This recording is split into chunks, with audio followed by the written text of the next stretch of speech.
ఓం యస్య భూమిః ప్రమాంతరిక్షముతోధరం దివం యశ్చక్రే మూర్ధానం తస్మై జ్యేష్ఠాయ బ్రహ్మణే నమః. ఏ పరమేశ్వరుని ఉనికిని జ్ఞానమును తెలుపుటకు భూమ్యాది పదార్థములు యథార్థ జ్ఞాన సాధనములో ఎవడు సృష్టిలో భూమిని పాదస్థానమున ఉండినదిగా రచించెనో, భూమికి సూర్యాది గోళములకు మధ్య నుండు ఆకాశమును ఎవడు ఉదర స్థానమును నిర్మించెనో, ఎవడు ప్రకాశమాన పదార్థములను సృష్టిలో అన్నింటికీ పై మస్తక స్థానమున ఉంచెనో, ఎవడు భూమి మొదలు సూర్యాది లోకముల వరకు గల సమస్త జగత్తును నిర్మించి దాని యందు వ్యాపకుడు అయి జగత్తు యొక్క సర్వాయములందు పూర్ణుడు అయి అన్నింటినీ ధరించుచున్నాడు ఆ పరబ్రహ్మకు నమస్కారం. ఓం అద్వైత సిద్ధాంతం. ఈశ్వర సత్యం, జగత్ మిథ్య, పార్ట్ 5 కూడా అయింది. ఇదే ప్రజ్ఞ. ఆయన తనకు మహోన్నతమైన గొప్పది, ఉన్నతమైనటువంటిది. ఈ సమస్త విశ్వమంతా కూడా ఈ విధంగా వ్యక్తమయ్యేటువంటిది ఆయన తలక ప్రజ్ఞయే. దాని గురించి చెప్పుకున్నాం, అయిపోయింది. అయ్యా విశ్వేశ్వర గారు, మొన్న ఈ మధ్య మీరు ఈ 1 వీక్ దగ్గర 10 రోజుల నుంచి లేరు కదా. మేము ఏంటిది అద్వైత సిద్ధాంతం గురించి కొంచెం చర్చించుకుంటున్నాము. అద్వైత సిద్ధాంతము ఎంతవరకు సత్యము అని దాని యొక్క వివరణలోనికి వెళుతూ ఆ విశేషాలన్నీ కూడా చెప్పడం జరుగుతున్నది. అద్వైత సిద్ధాంతము 100% సత్యమే. అందులో ఏ విధమైనటువంటి పొరపాటు లేదు. కానీ అందులో ఉన్నటువంటి కొన్ని విషయాలను చూసినప్పుడు డీవియేషన్ వస్తుంది.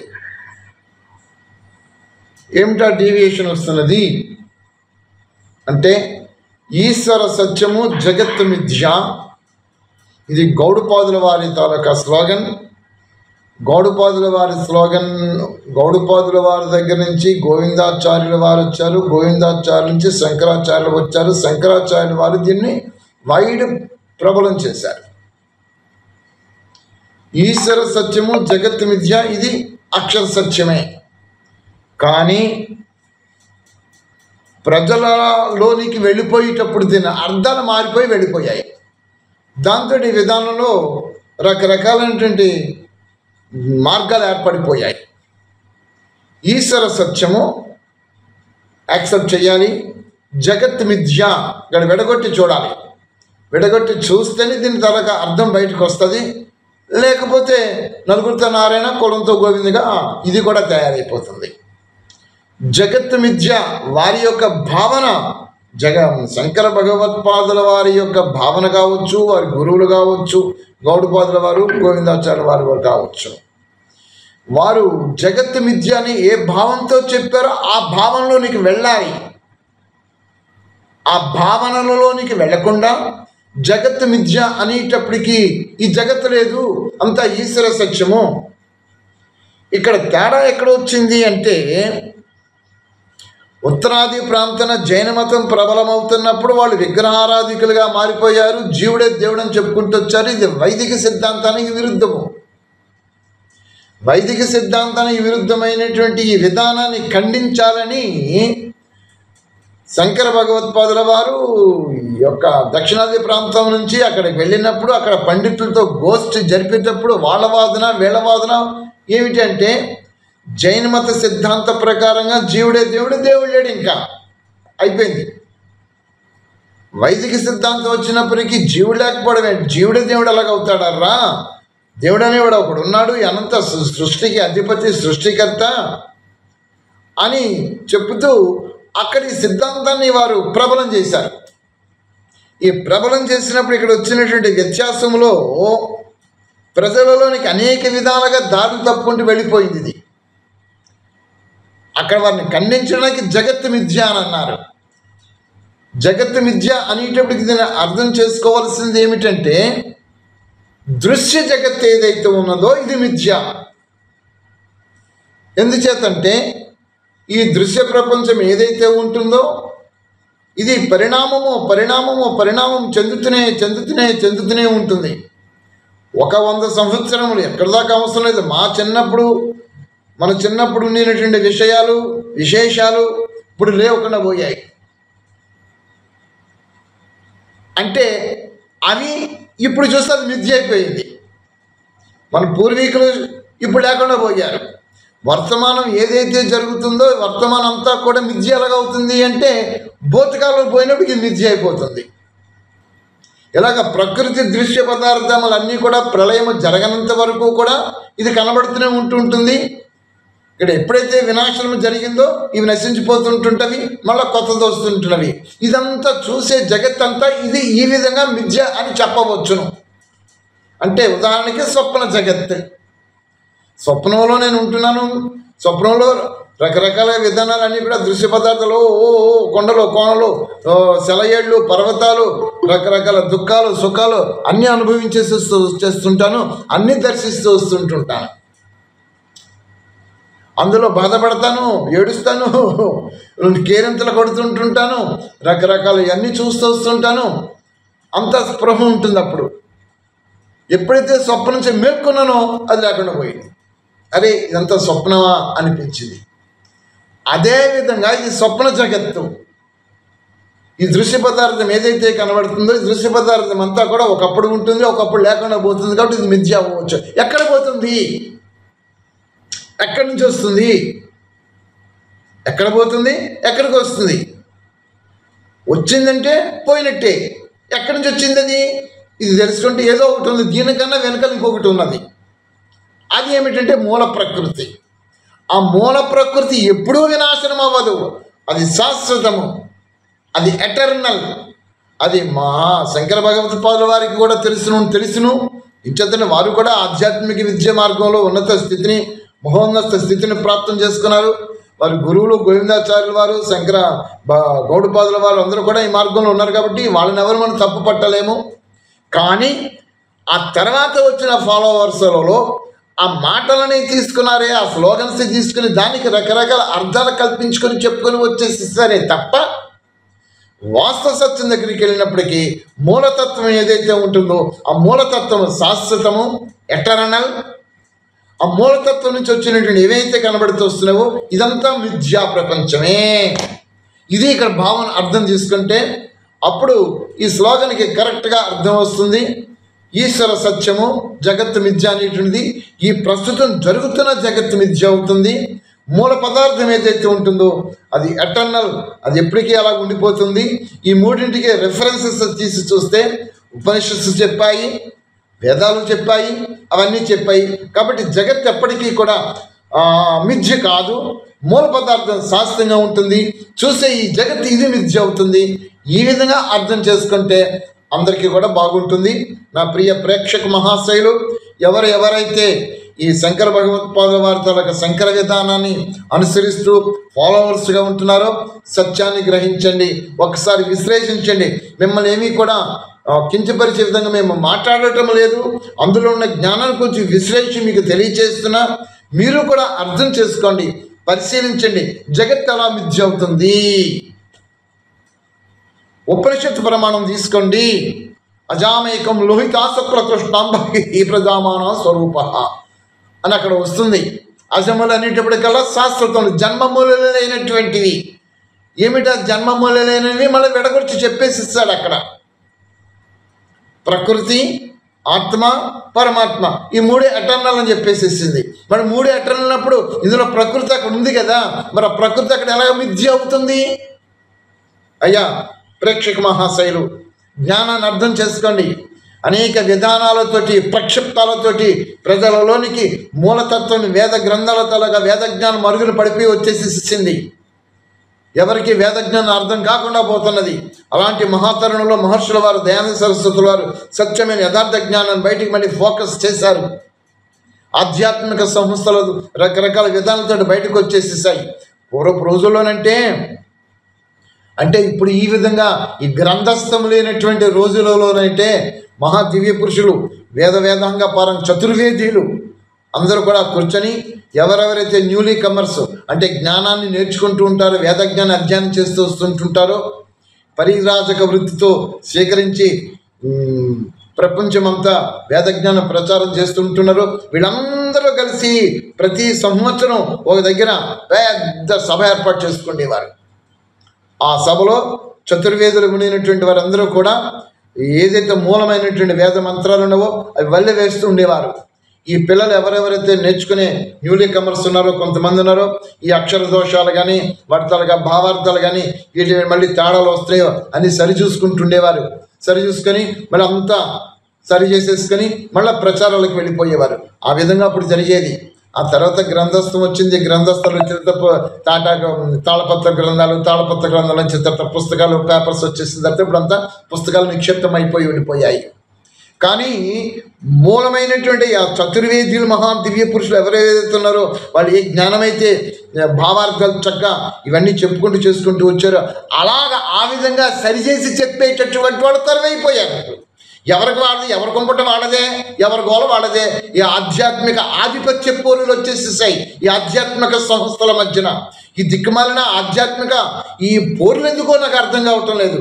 ఉన్న జ్ఞానం ఒకటే, పరమాత్మ ఒకడే, సృష్టికర్త ఒకడే. మరి అలాంటి సృష్టికర్తల జ్ఞానం కూడా ఒక్కటే.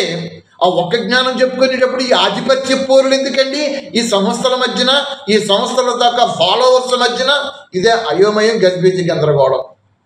ఇవన్నీ పోవాలి, అంతా ఒకే గొడుగు కిందకి రావాలి. ఏకేశ్వరోపాసనతో వేదం ఏం చెప్పిందో అదే రావాలి. దానికి ఉదాహరణగా ఇగో ఈ ఐమాత్మ అహం బ్రహ్మాస్మి కానీ, ఐమాత్మ బ్రహ్మ కానీ, ఈ ప్రజ్ఞానం బ్రహ్మ కానీ ఇవన్నీ కూడా వేదవాక్యాలు చెప్పుకుంటే ప్రచారంలోకి వచ్చేసేసాయి. ఇవి మహావాక్యాలు చెప్పుకునే ప్రచారంలోకి వచ్చేసేసాయి. ఈ వేదవాక్యాలు కాదు, మహావాక్యాలు కాదు, ఉపనిషత్తు వాక్యాలు, బ్రాహ్మణ వాక్యాలు, బ్రాహ్మణ వచనములు. ఇవి బ్రాహ్మణ వచనంలో ఈ వాక్యాలుగా కనబడుతూ వస్తుంటాయి. వీటి అర్థాన్ని ప్రచారం చేసేసేసి వివిధ విధానాలతో వీటన్నిటి కూడా గొప్పలు కల్పించేసేసి ఆత్మ పరమాత్మలో ఏమైపోతుంది, పరమాత్మ ఎక్కడో స్థానంలో ఉన్నాడు. ఇలాగ రకరకాల విధి విధానాలతో ప్రచారాలకు వెళ్ళిపోయాయి. ఇవన్నీ ఖండమండలంలో జరిగిపోయి మొత్తం అందరూ కలిపి ఏకేశ్వరోపాసనతోటి ఆ పరమేశ్వరుని ఉపాసించడం అంటే మీకు మొదటి నుంచి నేను అదే చెప్పుకుంటూ వస్తున్నాను. ఆయన ఆజ్ఞలని, ఆయన జ్ఞానమని, ఆయన శాసనములను, ఆయన నియమములను, ఆయన విధులను జీవితంలో ఆచరించడమే ఉపాసన. అంతకుమించి ఇప్పుడు జరుగుతున్న తంతేది కూడా వేదాలలో లేదు. ఒక్క మంత్రం ముందే చూపించండి మహాపురుషులారా, ఎక్కడైనా కనబడుతుందేమో చూసి తెలుసుకుంటాం. ఎక్కడ లేదు. మరి ఏమున్నది? పరమాత్మ సాక్షాత్కారం పొందుకోవాలనుకునేటట్లయితే యోగ సాధన చేయమన్నది, యోగాభ్యాసం చేయమన్నది. నీలో అంతర్యామిగా ఉండినటువంటి ఆ పరమాత్మ నీలోంచి బయటకు వచ్చేస్తాడు. అంటే బయటకు వచ్చేస్తాడంటే ఉన్నాడు, బయటకు రావడానికి బయట ఉన్నాడు, లోపల ఉన్నాడు. అక్కడ అర్థం ఏమిటి? బయటకు వచ్చేస్తాడంటే నీకు అర్థమైపోతుంది, నీకు తెలిసిపోతుంది. ఆ పరమాత్మ తెలిసిపోతుంది. యోగ సాధనలో ప్రావీణ్యత సంపాదిస్తే, యోగంలో మీరు కూర్చున్నప్పుడు దేహము మీకు ఉండదు, దేహము మీకు ఉండదు. ఆత్మ పరమాత్మ బహిర్శ్వాసలు అంతర్శ్వాసలుగా మారిపోయినప్పుడు, బహిర్ముఖత అంతర్ముఖతగా అయిపోయినప్పుడు అనంతమైన సృష్టి విశ్వము మీకు ఎదురుగా కనబడుతుంటుంది. పరమాత్మ సర్వత్రా నిండి ఉన్నట్టుగా మీకు ఆ భావాలు, ఫీలింగ్స్ వచ్చేస్తుంటుంటవి. యోగ సాధన చేయకుండా మీరు జ్ఞానం పట్టేసుకొని జ్ఞానంలో ప్రావీణ్యత సంపాదించేసేసుకొని ఆ ప్రావీణ్యత అయినా సరే వేద ప్రమాణములతో ఉండినటువంటి జ్ఞానం యొక్క ప్రావీణ్యతతో మీరు అష్టాంగ యోగాంగ సాధనతో తర్వాత ఉపనిషత్సు దర్శనాలు సద్గ్రంథ ప్రావీణ్యతతో మీరు జ్ఞానం వచ్చిస్తున్నారా అని పరిశీలిస్తే అది కనబడటం లేదు. ఆధ్యాత్మిక సంస్థల జ్ఞానం, అక్కడ జ్ఞానం ఇక్కడ జ్ఞానం చెప్పుకొని మళ్ళీ మీరు చెప్పుకుంటూ పోతున్నారు. దాంతో మూల సిద్ధాంతం ప్రామాణికంగా ఏదైతే కనబడుతుందో అది కనబడటం లేదు. ఎవరిని విమర్శించడం కాదు, మీరు ఉన్నతమైన గతిని ప్రాప్తం చేసుకోవాలంటే ముందు మీలోంచి పరివర్తన రావాలి. ఏ సిద్ధాంతాన్ని అయితే నేను నమ్ముతూ వచ్చాను ఆ సిద్ధాంతము సత్య ప్రమాణముగా ఉన్నదా లేదా నేను గ్రహించుకోగలిగి ఉండాలి. ఆ గ్రహించగలిగి ఉండాలంటే ముందు నేను సద్గ్రంథ పఠన ఏమిటి అన్న తన సంగతి తెలుసుకోవాలి. ఇక్కడ ప్రజ్ఞానం బ్రహ్మ అని వచ్చినప్పటికీ ఏం చెప్తుంది అర్థం చేసుకోవాలి కదా. ఇదే అర్థం చేసుకోండి. ఇక్కడ ఇదండి ఎవరు మన విశ్వేశ్వర గారు నిన్నటి వరకు మేము చెప్పుకున్న విషయాలు ఇవన్నీ చెప్పుకుంటూ వచ్చాము. ఇవన్నీ అప్లోడ్ అవుతున్నాయి, ఎడిటింగ్ అయిపోతున్నవి. ఇప్పుడు వస్తున్నా అంతకుముందు మనం చెప్పుకున్నవన్నీ వస్తున్నావు కదా, వాటి తర్వాత ఇవి వస్తాయి. మీకు ఇందులో మీకు ఏమైనా చెప్పాలనిపిస్తుంది?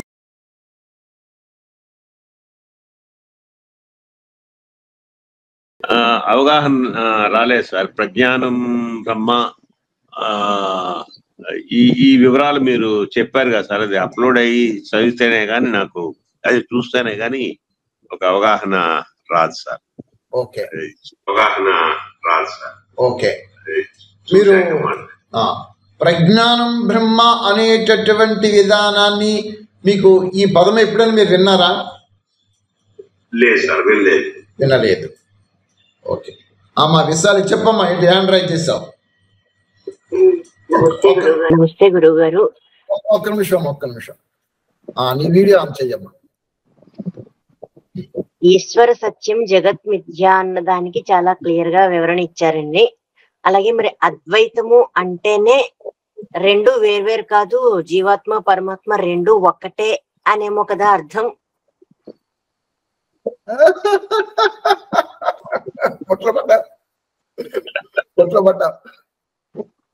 సరే, నీ బాణలో చెప్తాను. అద్వైతానికి అర్థం చెప్పు. ద్వైతము కానిది అంటే రెండుగా లేదు. రెండు కానిది అద్వైతము. రెండేది జీవాత్మ పరమాత్మ. బాగా అర్థం చేసుకో. అంటే జీవాత్మయే పరమాత్మ అని భావన ఒప్పుకున్నా కదా అని అద్వైత సిద్ధాంతం భావన. అవునా కాదండి? సిద్ధాంతం అదే చెప్తుంది, జీవాత్మయే పరమాత్మ. దానికి కాదమ్మా, అది ఎలాగో చెప్పండి సార్. అద్వైతం అనగానే జనాలు సాధారణంగా అనుకునేది ఇదే. అంటే శంకర భగవత్పాదుల వారు ఇదే ప్రబోధించారని అనుకుంటారు.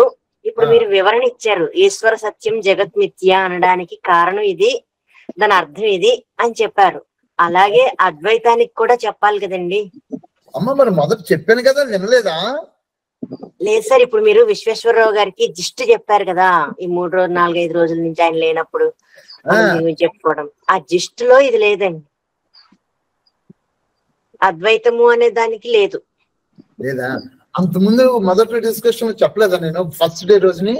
అవును, అప్పుడు మనం ఇది చెప్పుకున్నామండి, ఇది ఒక వృక్షం మీద 2 పక్షుల గురించి చెప్పుకున్నాం, సైజ సకాయ అనేది చెప్పుకున్నాం.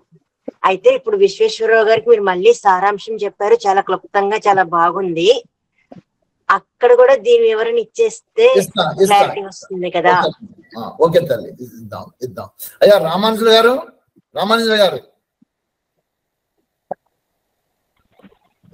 అద్వైతం గురించి మీరేం చెప్తారండి? అద్వైతం గురించి చెప్పడం అప్పుడే దాని యొక్క మంత్రం ద్వాసుపర్ణ సయూజ సకాయ సమానం వృక్షం పరిషత్ సుజాతే తయోరన్య పిప్పలం స్వాద్యతి అనస్నన్ అభిచాక శీతి అనే మంత్రము స్పష్టంగా అద్వైతాన్ని తప్పు అని చెప్తుంది. ఈ యొక్క అనాదులు 3, అనాది తత్వాలు 3, జీవులు, ప్రకృతి, పరమేశ్వరుడు అని ఆ యొక్క మంత్రంలో మనకు బోధపడుతుంది. దానికి సంబంధించినటువంటి ఉపనిషత్తు సారాంశాలు కూడా అజామేకం అనేటటువంటి దాని మంత్రాన్ని కూడా తీసుకున్నారు. కాబట్టి మనకు అద్వైతము లేదు, అద్వైతం కాదు అనేటటువంటి ప్రజ్ఞానం బ్రహ్మ, ఈ యొక్క తత్వమస్సాది వాక్యములు ఉన్నాయి కదా 4, ప్రజ్ఞానం బ్రహ్మ, అయామాత్మ బ్రహ్మ, తత్వమసి, అహం బ్రహ్మాస్మి అనేటటువంటి 4 వాక్యాలు అద్వైత సిద్ధాంతానికి అనుకూలంగా ఉన్నాయి. వాటిని ఛేదించడమే ఈ యొక్క ఇప్పుడు జరుగుతున్నటువంటి ప్రసంగం. కాబట్టి దాన్ని అంతకుముందే ద్వాసుపర్ణ సయూజాసకాయ అనేటటువంటి మంత్రము ద్వారా మనకు పూర్తిగా బోధపడింది. తత్వములు 3 ఉన్నాయి: జీవులు, పరమేశ్వరుడు, ప్రకృతి. వేటికవే అనాథులు అనేటటువంటిది అక్కడ స్పష్టమవుతుంది మనకి ఆ మంత్రం ద్వారా. కాబట్టి అద్వైతం అనేది అక్కడ బోధపడదు. అద్వైతము అనేది మధ్యలో ఉపనిషత్ స్థానం ద్వారా తీసుకొచ్చబడింది. అంటే ప్రస్థానత్రయము, ఈ యొక్క శంకర భాష్యంలో వచ్చేటటువంటిది ప్రస్థానత్రయము అన్నారు. అంటే ఏమి? ఉపనిషత్తులు, బ్రహ్మసూత్రాలు, భగవద్గీత, ఈ 3 మాత్రమే ప్రధానంగా తీసుకున్నటువంటి ద్వారా వచ్చినటువంటి అద్వైతం. కానీ వాటిని పరిశీలన చేసినా కూడా మనకు ప్రక్షిప్తములు తేలుతాయి. భగవద్గీతలో ప్రక్షిప్తం ద్వారా అద్వైతము అక్కడ రాణింపదు. వేదాంత సూత్రాలు అంటే వేదాంత దర్శనం, ఈ యొక్క వ్యాసుల యొక్క వేదాంత దర్శనం అంటే బ్రహ్మసూత్రాలు చూసినా కూడా అక్కడ అద్వైతాన్ని ఏ విధంగా ఖండించారు అనేటటువంటిది కూడా అద్వైతం అక్కడ బయటపడదు, అద్వైతం నిలబడదు అనేటటువంటిది నిన్న చెప్పడం జరిగింది. 266 పేజీ, 166వ పేజీ సత్యార్థ ప్రకాశంలో తత్వమస్యాది వాక్యములు చెప్పబడింది. తర్వాత మరి ఈ యొక్క 257 పేజీలో 57 పేజీ సత్యార్థ ప్రకాశంలో ఈ యొక్క బ్రహ్మసూత్రాలు ఏవైతే చెప్పబడినాయో వాటిని కోట్ చేస్తూ వాటి ద్వారా అద్వైతం నిలబడదు అనేటటువంటి భావన నిన్న ముగింపులో జరిగింది. ఆ విధంగా చెప్పుకున్నాం. మరి ఇలా కదండి చెప్పుకున్నారు. మళ్ళీ ఈ రోజు గురువు గారు 100% నిజము అని ఎలా చెప్తున్నారు? అద్వైత సిద్ధాంతం 100% అంటే ఏమాత్రం అందులో చెప్పడం లేదు. ఇక్కడ జీవుడు జగన్మిథ్య, బ్రహ్మ సత్య అనేటటువంటి భావన ఉంది కదా, దాన్ని కనపరుస్తూ ఒకానొక సందర్భములో శాశ్వత తత్వాన్ని, మోక్ష ప్రాప్తి కోసము మిథ్య అనేటటువంటి భావాన్ని కలిగి ఉన్నటువంటి వాడు ముక్తి పురుషుడు. ఆ విధంగా జగన్ మిథ్య అనే భావము అక్కడ వస్తుంది అంతే, సందర్భానుచితంగా వచ్చే వాక్యం తప్ప అది మాత్రం సత్యం కాదు. జగన్ మిథ్య. నేను ఇప్పుడు రామాంజనేయులు గారిని క్వశ్చన్ చేయట్లేదు సార్, మిమ్మల్ని క్వశ్చన్ చేయట్లేదు. నేను అంటున్నది ఏంటంటే గురువు గారు ఈ విషయం చాలా క్లారిటీతో చెప్పారు. ఈ రోజు విశ్వేశ్వరరావు గారి కోసం ఏదైతే సారాంశం చెప్పారో అక్కడ ఈశ్వర సత్యం జగత్ మిథ్య అనేది చాలా క్లియర్ గా వివరణ ఇచ్చారు. ఆయన ఎందుకు అలా చెప్పాల్సి వచ్చిందో దాంట్లో భావం ఏమిటో చెప్పారండి. అయితే దాంతో పాటు అద్వైత సిద్ధాంతము ఏదైతే శంకర భగవత్పాదుల వారు చెప్పారో అది 100% నిజము అని కూడా అన్నారు. ఒక ప్రక్కన 100% నిజము అన్నప్పుడు ఇంకా అందులో కొంత ఏదో నిజము కానిది ఉంది అనడానికి ఆస్కారం లేదు. కానీ అద్వైతము అంటేనే 2, జీవాత్మ వేరు పరమాత్మ వేరు కాదు, 2 ఒకటే అన్నదే అద్వైత సిద్ధాంతం యొక్క మూల సూత్రం. కానీ సుపర్ణ సయుజ సకాయ ద్వారా మనం తెలుసుకున్నాము అవి 2 ఒకటే, ఎంత మాత్రము కాదు. ఒక దాంట్లో ఒకటి లయమైపోతుంది అన్నది కూడా ఎంత మాత్రము కాదు అని చెప్తున్నాము. మళ్ళీ శంకర భగవత్పాదుల వారి అద్వైత సిద్ధాంతం 100% కరెక్ట్ అని అంటున్నారు. ఇది 2 కాంట్రవర్షియల్ గా ఉన్నాయి కదండి, 2 స్టేట్మెంట్స్. దానికి వివరణ అడుగుతున్నాను సార్. ఓకేనమ్మా, ఇదే అర్థం చేసుకోవాల్సిన విషయం. విడగొట్టండి. ఇక్కడ మీరు శంకర గౌడపాదుల వారి తాలూకా స్లోగన్ ఈశ్వర సత్యము జగత్ మిథ్యా. మీరు భావన అర్థం చేసుకోండి. ఏ భావనతోటి వీరు చెప్తున్నారు అన్న భావనలోనికి మీరు రావాలి. సార్ క్లియర్, అందులో డౌట్ లేదు. అవును, నేను విడగొడుతున్నాను, చెప్తాను. ఈ భావన నాకు అర్థమైపోయింది. ఆ భావనలోనికి వెళ్ళాలి. శంకర భగవత్పాదుల వారు ఈశ్వర సత్యము జగత్ మిథ్య, ఈ స్లోగన్ వారి గురువులది. ఇది 100% సత్యమే. ఎలాగ సత్యం ఇది, ఏ విధంగా సత్యం ఇది అని శాస్త్రంలోనికి వెళ్ళిపోవాలి. మన ఊహలు మన భావాలు పనికిరావు. శాస్త్రంలోనికి ఎందుకు వెళ్ళాలి అంటే ప్రామాణికంగా మనకి సత్య గ్రంథాలు బోధిస్తున్నాయి సత్యాన్ని కాబట్టి. అందులో అద్వైతము, ఈ అద్వైతం అనేటటువంటి దానికి అర్థం ఏముంది అసలు? ఈ అద్వైతం అనే ధాతువు ఎక్కడి నుంచి పుట్టుకొచ్చింది? ధాతు యొక్క శబ్దార్థం ఏమి ఉన్నది? సూత్రాలు ఏం చెప్తున్నవి? సూత్ర ప్రమాణాలుగా మనకి వేదాంత దర్శనంలో ఏం కనబడుతున్నది? సరే, అక్కడికి వెళ్ళి చూద్దాం. అక్కడికి వెళితే మనకు అర్థమవుతుంది. అక్కడికి వెళితే ధాతుపాఠం దగ్గరికి వెళ్ళి చూస్తే అసలు ఏం చెప్పింది? అద్వైతం ద్వయోర్భావ ద్వాభ్యామితం సా ద్విత ద్వైతం వా సైవ తదేవ వా అద్వైతం నా విద్యతే ద్వైతం ఇతేశ్వర భావో యస్మిన్ తదై అద్వైతం. అర్థాత్ సజాతీయ విజాతీయ స్వగత భేదశూన్యం బ్రహ్మా. ఇది ఇక్కడ చెప్పింది. అంటే రెండు ఉండటము లేక రెండింటిలో కలిసి ఉండడం అనేది ద్వైతం. అంటే ఇక్కడ ద్వైతానికి అద్వైతానికి ఇందాక అడిగాను కదమ్మా, దానికి వివరణ ఇస్తుంది ఇక్కడ సూత్రం. ద్వైతము అంటే రెండు.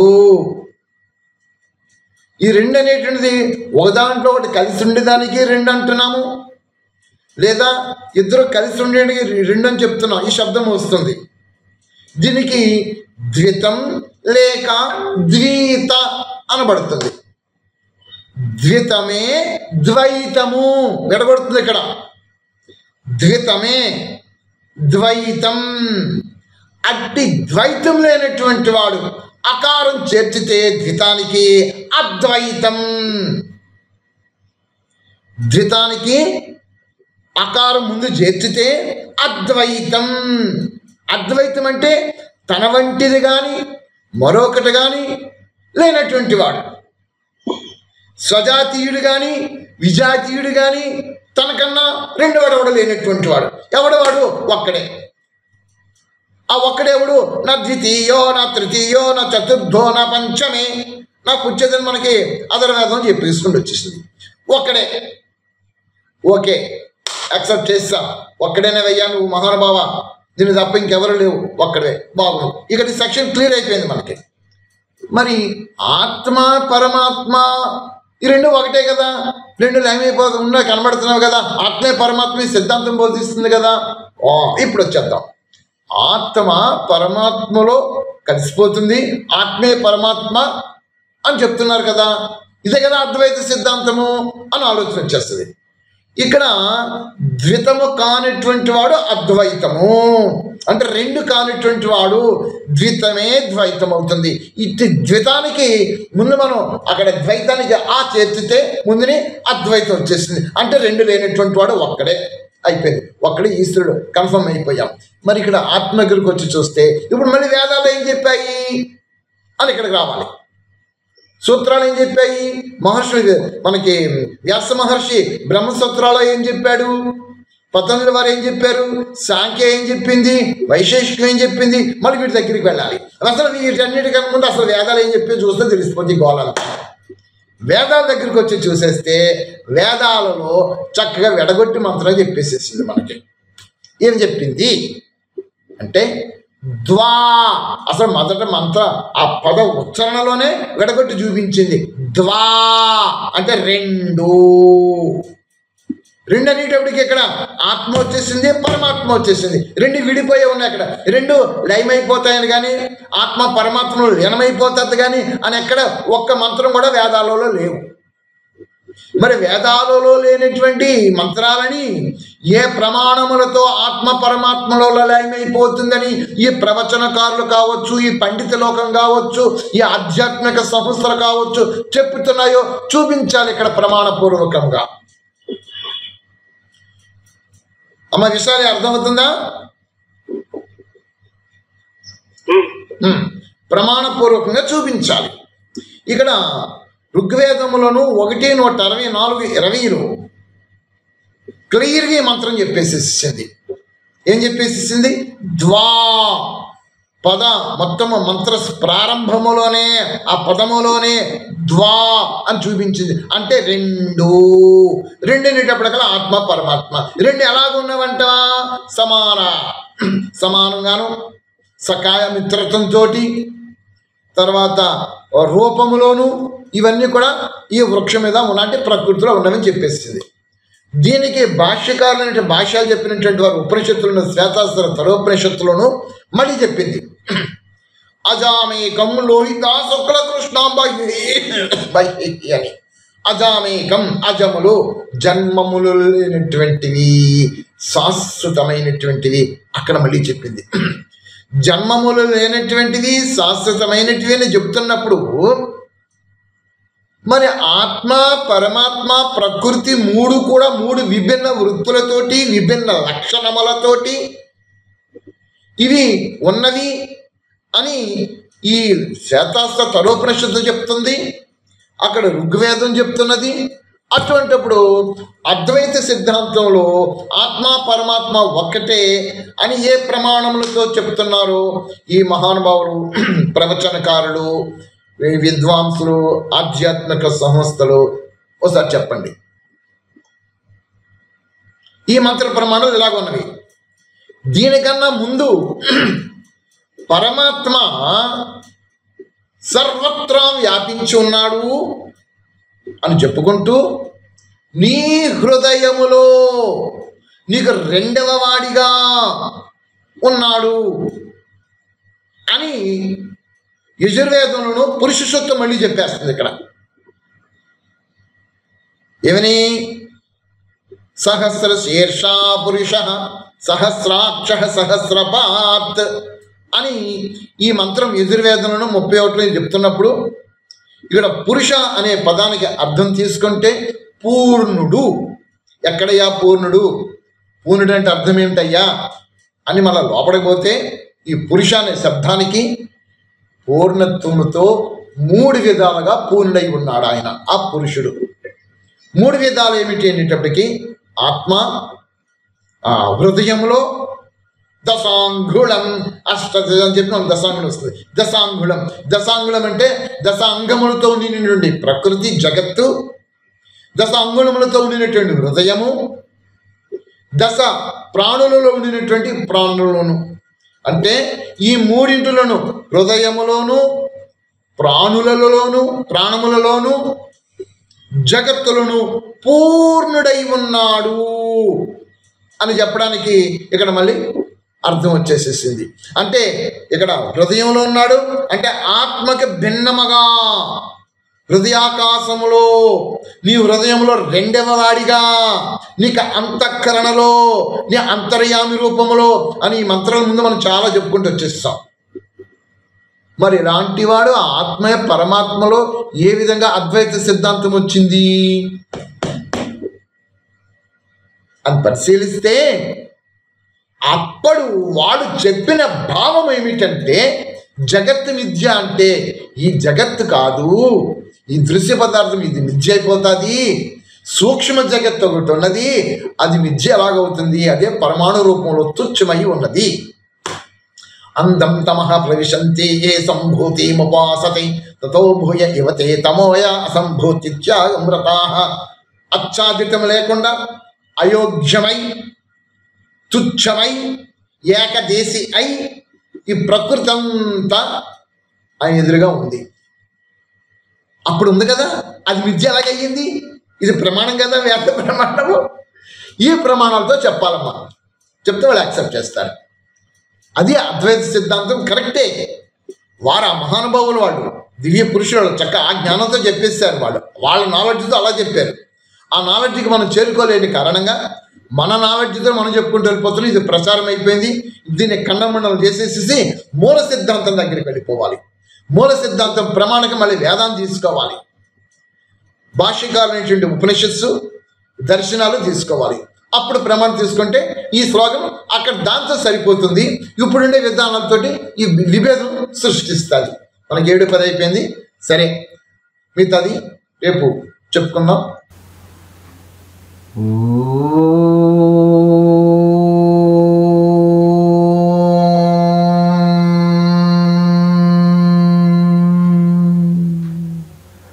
జౌ శాంతి అంతరిక్షం శాంతి పృథివీ శాంతి ఆపః శాంతి ఓషధయః శాంతి వనస్పతయః శాంతి విశ్వే దేవాః శాంతి బ్రహ్మ శాంతి సర్వగం శాంతి శాంతిరేవ శాంతి क्षमा शांतिरेधि ओम शांति शांति शांति।